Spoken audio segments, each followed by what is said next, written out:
আজ বানাবো কুলের আচার।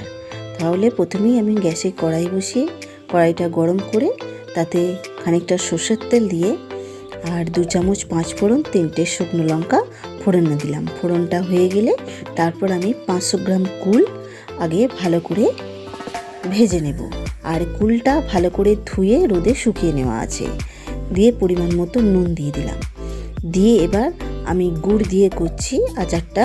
তার জন্য আখের গুঁড়ো আমি 500 গ্রাম নিয়েছি।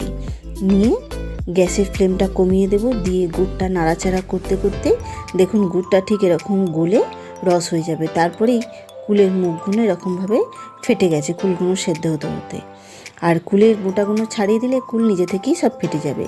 আর ফুটতে ফুটতে যখন এরকম গাঢ় ঘন হয়ে আসবে তখন আমি নামাবার আগে ভাজা মশলা জিরে লঙ্কা একসঙ্গে ভেজে গুঁড়ো করে মিশিয়ে নামিয়ে নেব।